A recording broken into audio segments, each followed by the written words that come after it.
ഗാസയിലെ യുദ്ധം 6 മാസം പിന്നിടുന്ന വേളയിൽ കൈറോയിൽ ഇന്ന് വീണ്ടും വെടിനിർത്തൽ ചർച്ച. റമദാനിൽ വെടിനിർത്തലിനായി ദോഹയിലും കൈറോയിലും നടന്ന ചർച്ച പരാജയപ്പെട്ടിരിക്കെയാണ് പുതിയ ചർച്ചയ്ക്ക് വേദിയൊരുങ്ങുന്നത്.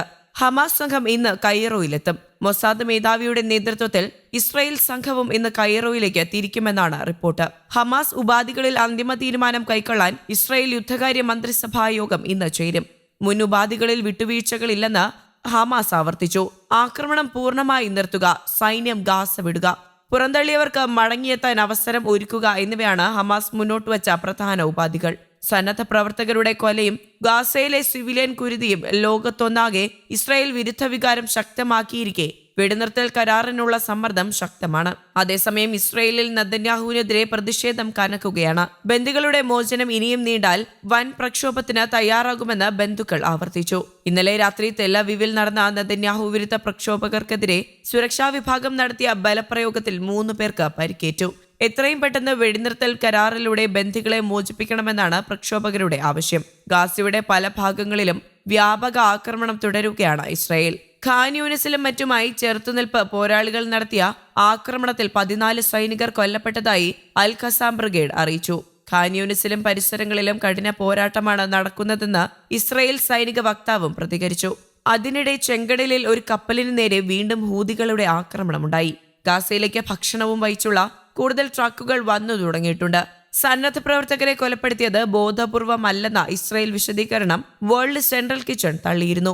സംഭവത്തെക്കുറിച്ച് സ്വതന്ത്ര അന്വേഷണം വേണമെന്നും സംഘടന ആവശ്യപ്പെട്ടു. പശ്ചിമേഷ്യയെ അശാന്തിയിലേക്ക് തള്ളിവിട്ട ഇസ്രായേൽ ഹമാസ് യുദ്ധത്തിന് 6 മാസമായി. 33,000 പലസ്തീനികൾ ഇതുവരെ കൊല്ലപ്പെട്ടു. 17 ലക്ഷം പേർ കിടപ്പാടം നഷ്ടപ്പെട്ട് തെരുവിലായി.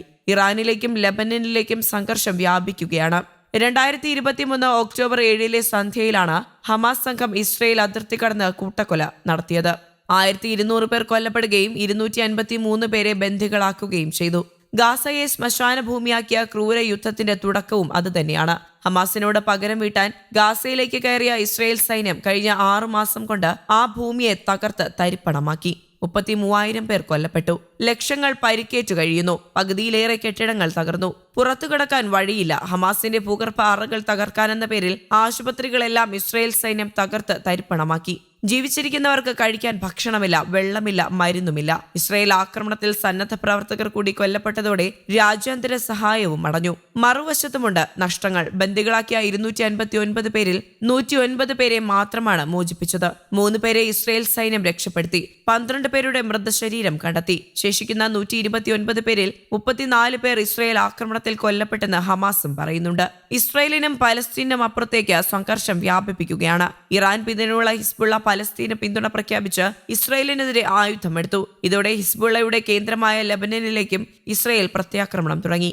ഇറാനെ ആക്രമിക്കാനുള്ള ഒരുക്കങ്ങൾ നടക്കുകയാണെന്ന് റിപ്പോർട്ടുകൾ പറയുന്നുണ്ട്. രാജ്യാന്തര സമൂഹം ഇസ്രായേലിനെ പൂർണ്ണമായി തള്ളിപ്പറയാൻ ഇതുവരെ തയ്യാറായിട്ടുമില്ല. ഒരു ജനതയെ മുഴുവൻ മരണമുഖത്താക്കി അനിശ്ചിതമായി യുദ്ധം തുടരുകയാണ്. News desk, Kerala Kaumudi.